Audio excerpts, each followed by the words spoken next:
Hello and welcome to daily news analysis of the Indian Express and the Hindu. So we are going to discuss relevant news items that are important from prelims point of view. Then we will discuss editorials that are relevant for mains point of view. So let's get started.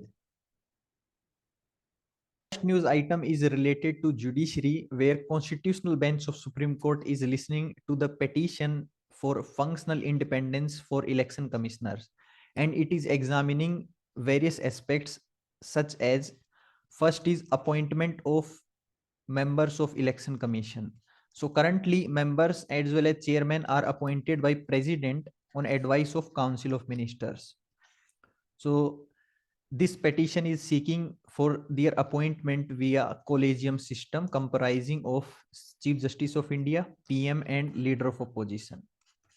The second question is to grant equal protection to Chief Election Commissioner and election commissioners by making common procedure for their removal. So currently both have different procedure for removal, as Chief Election Commissioner can be removed in similar manner as of Supreme Court judge, that is by 2/3 of majority present and voting of the Lok Sabha as well as Rajya Sabha. But when it comes to removal of election commissioners, they can be simply removed on recommendation of Chief Election Commissioner. The third question is about rule making power of election commissioner. So currently election commission does not have rule making power. So this petition is seeking to grant rule making power to ensure independence. And fourth is to have an independent secretariat for Election Commission of India, so that to ensure functional autonomy. So in that respect, Supreme Court has said that election commissioner shouldn't be a yes man, and he should be honest and upright and should not hesitate to take action even against prime minister. So that is what independence mean.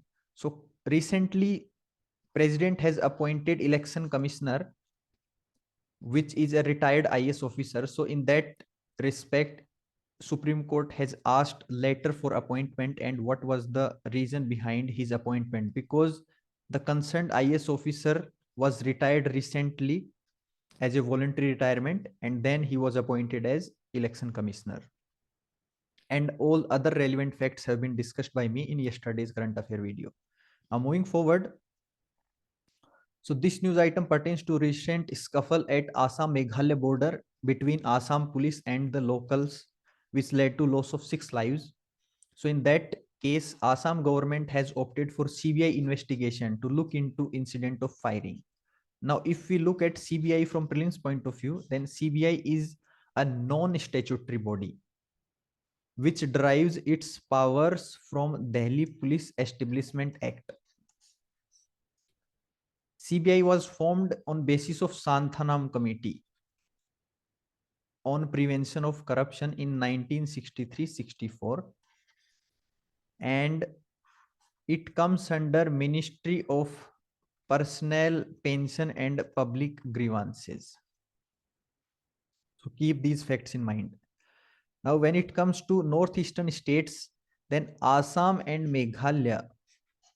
Meghalaya was formed in 1972 on the basis of Assam Reorganization Act, but the border issue is not resolved so far. So if we talk about the boundaries of northeastern states, then Assam is only state which share boundaries with all the northeastern states except Sikkim. So keep these facts in mind. Now moving forward,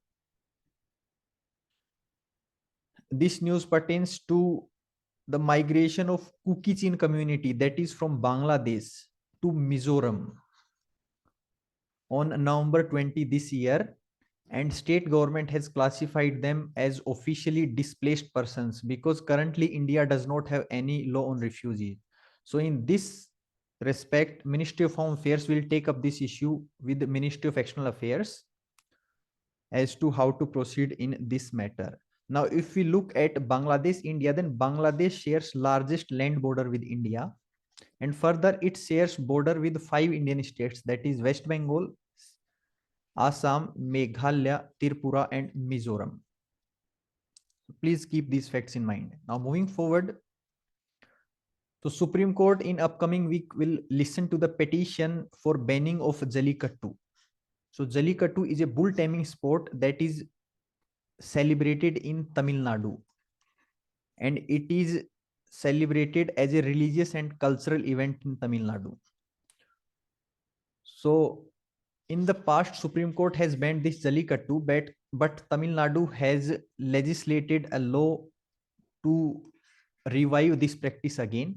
So in that respect, Supreme Court will listen to the petition in whether to ban this Jallikattu or not. So as Tamil Nadu calls it a cultural event under Article 29, let us see this article. So Article 29 and 30 are part of cultural and educational rights. And these two articles are fundamental rights that are available only to citizens.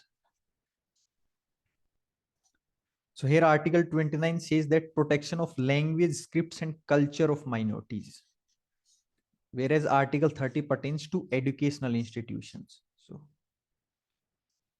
So these are the facts about this. Term is related to geography, that how El Nino, La Nina affects weather pattern around the globe and how these two conditions occur.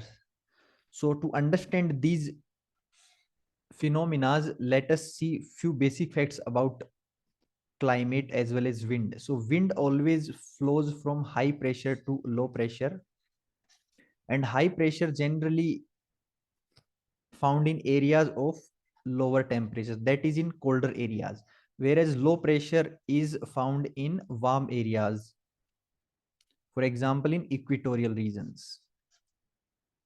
Now let us understand these phenomena with help of map. Now under normal conditions, in equatorial regions, air flows from east to west direction, which means the western part of continents will have conditions favorable for rainfall, whereas eastern part of continents would act as rain shadow areas. So if we talk about Pacific Ocean, so under normal conditions, the eastern part of Pacific Ocean is a rain shadow areas, and as air flows from east to west, the lower part of water comes up in forms of upwelling process, and it brings rich nutrients as well as phytoplanktons which are beneficial for fishing industry. And that is why Chile, Peru, that are western part of America, are fishing industry of the world. So this is the case of normal condition. But in El Nino condition, there is a shift in change of direction of wind. That is, now wind starts flowing from west to east direction. And as a result, this upwelling stops and this area becomes an area of low pressure. And flooding like situation comes here. Whereas the parts of Australia on western sides faces conditions like drought. But if we talk about La Nina condition, then it is extension of normal condition, strengthening of normal condition. So it augments the trade winds in the same fashion as of normal case, that is from east to west direction. And as a result, the flooding like conditions occur in Australian western parts, whereas these parts would have extensive upwelling condition and drought like conditions. Now let us see the news item. So this news item says that the La Nina has been experienced in past 2 years successively, and as a result there has been heavy floods in Australia, and this would be third year when the similar pattern will goes on, and this affects the environmental conditions of India as well. So how it impacts? So in El Nino condition, it reduces or weakens the southwestern monsoon, and as a result drought like conditions happens. But in La Nina condition, the rainfall occurs more than normal, and currently in past 3 years there has been La Nina years, and as a result India is experiencing more rainfall than usual. So that is all about El Nino and La Nina. Now moving forward, South China Code of Conduct should align with international law. So currently Indo-Asian defense meet is going on in Cambodia, where there has been discussions on South China Code of Conduct as to how countries should behave in the regions of South China Sea. So in that respect, our honorable defense minister have said that this South China Code of Conduct should be in line with UN clause, that is United Nations Convention on Laws of Seas. So it is an international agreement that was signed in 1982 to monitor maritime activities.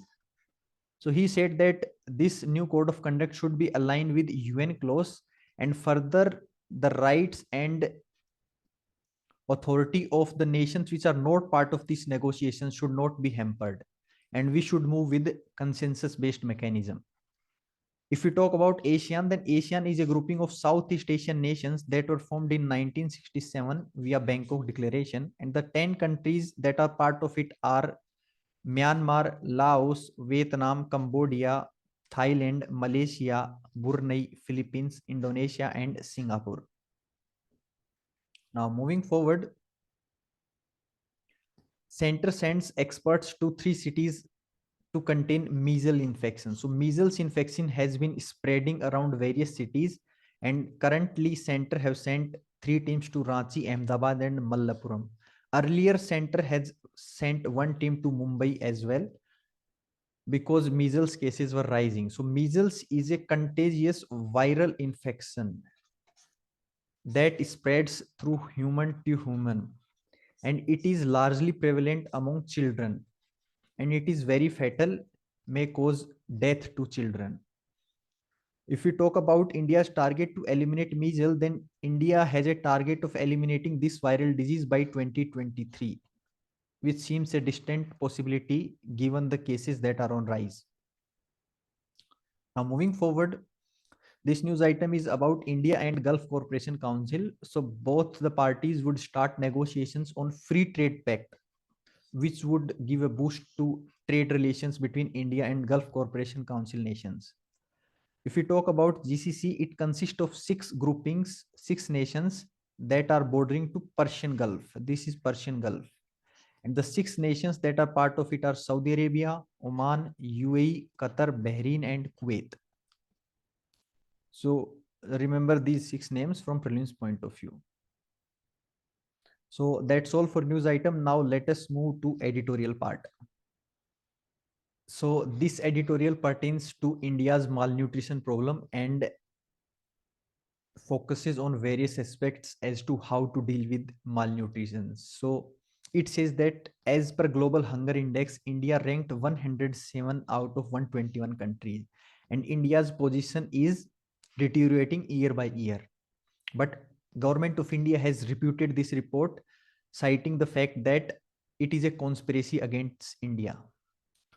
But this editorial says that this is not a conspiracy, but it is the real condition, because as per National Family Health Survey 5 from 2019 to 21, there has been 35.5% children under 5 age were stunted, 19.3% children were wasted, and 32% children were underweight. So the condition or the situation of malnutrition problem is real in India. Then it says there are various reasons behind this situation. First is the various governmental schemes that are running are a lack of funds, and the funds are not adequate to achieve the targeted outcome. For example, the scheme Saksang Anganwadi, that is for development of children as well as for providing nutritious food to pregnant ladies, women, as well as children under 3. It says that its funds are stagnated, and these funds are even less than 1% what it was in previous fiscal year. Further, it talks about another scheme, that is PM Poshan scheme, which is a revamped version of midday meal scheme. And the budget of this scheme is 20% lower than the expenditure in year 2020-2021. So it says that by seeing the both flagship schemes for nutrition aspect, it is clear that the budget allocated is not adequate to improve nutrition condition in the country. Further, it says that around 50% of child development officers posts are vacant. So the implementation part is not also taken care of. So overall, not only the schemes lack funding, but the implementation agencies lack the human resource support to achieve the targeted outcome. Then it talks about, can the test cash transfers be the panacea or be the solution of this problem? So it says that cash transfers have various benefits, such as, first of all, India have robust digital infrastructure. So transparency have increased further with the gem trinity, that is Jan Dhan, Aadhaar and mobile. There has been an increase in subscriber base who can access their accounts, and further it is also direct as well as easy. It also enhances the freedom of beneficiaries. But then it says that the cash transfer, though it has various benefits, but when it comes to tackling nutrition, its impact is very limited, because first of all, the cash transfer that is given for child nutrition is not proportionally spent on the same. And secondly, there are various social factors such as metas and preference, as well as various social evils, which leads to more funding on sons as compared to daughters. So it says that only cash transfer is not the solution, rather it needs a comprehensive social education program to tackle the issue of malnutrition. So it says that we need to fight the malnutrition on various fronts. First of all, the political will is needed. Second, adequate funds that are needed in order to achieve the intended outcome. Third is we need to have adequate human resource management. And fourthly, the ration providing schemes should be provided along with cash transfers, and not only cash transfer is sufficient. So overall, it says that it requires a comprehensive support along with participation of local government and local community to design and deliver the schemes that are intended in that direction. And further, it says that in that direction, Poshan Utsav is a good option, which is a month-long awareness program. So overall, in summary, this editorial calls for a comprehensive evaluation of schemes that are used for tackling malnutrition, under which it says that we need to focus multidimensionally, that is by providing cash transfers plus delivering on the schemes, and thirdly, participation of local people, local panchayats in designing and developing the needs as per the local requirements. So this editorial pertains to the independence of Election Commission of India by arguing that there must be equal tenure security for Chief Election Commissioner and equal commissioners to boost ECI's independence. So the current procedure is Chief Election Commissioner can be removed by Parliament with special majority, that is 2/3 members of present and voting, in a similar manner as of Supreme Court judge. So Chief Election Commissioner has security of tenure, but when it comes to election commissioners, they does not have security of tenure, and they can simply be removed on recommendation of Chief Election Commissioner. So in that respect, it says there must be a security of tenure for election commissioners by providing them a similar mode of removal procedure, so that they can exercise their functions in a more independent manner. So this is the highlight of this editorial. Further, it says that there has been talks about the tenure of Chief Election Commissioner. For example, Supreme Court has pointed out that in 1950s, the average tenure of Chief Election Commissioner was around 8 years as compared to nearly 100 days since 2004. So it says that this is due to the fact that earlier there was Election Commission of India was single member body, that is only one member was appointed, but after 1993 it is a three membered body, and that is why the difference in tenure is one of reason due to this fact, because once a member is appointed as election commissioner, then he is elevated to chief election commissioner in normal times, and overall the total combined term of any individual can be maximum of 6 years or up to age of 65 years. So in that respect it says, suppose if a election commissioner has served for 4 years, then he is left with only 2 years for chief election commissioner, and this is one of the reason for lower tenure of chief election commissioner currently. But it highlights the fact that we should have independence in form of removal of election commissioners, and once it is achieved, then it will be a step in right direction. Editorial of the day is one victory, many letdowns. So this editorial is about hits and misses of recently concluded COP27 that was conducted in Sharm el-Sheikh, Egypt. So in this editorial, the editor says that the one of the positive development of this climate summit was formation of loss and damage fund for poor and vulnerable countries who were raising this issue since many years. And the setting up of this fund is a huge relief to those countries, as they can put up a fight to have more climate resilient policies. But when it comes to letdowns, it says that there has not been development on fossil fuel front, where India was arguing for phasing downs of fossil fuels as a whole and not focusing solely on coal. So in that respect, there was not big development with respect to it. And second was finance aspect by developing nations.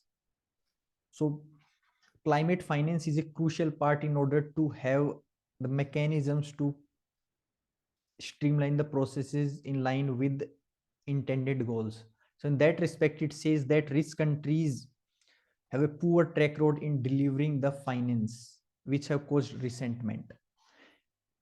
Further, it says that in past 20 years, the mix of renewables in the global electricity is around 35% only, and it needs to become 75% in order to achieve the climate target of 1.5 degrees centigrade. So in that respect, it says there is a need of climate finance. For example, in India's respect, there is need of around $3 trillion in next 3 decades if India needs to build up infrastructure for renewable energy. So in that respect, it says that it is a good step to form a loss and damage fund. But now India have opportunity as a G20 president to raise the issue of sustainable energy. So that's all for today. If you find this video helpful, then please like this video and subscribe to this channel. Thank you.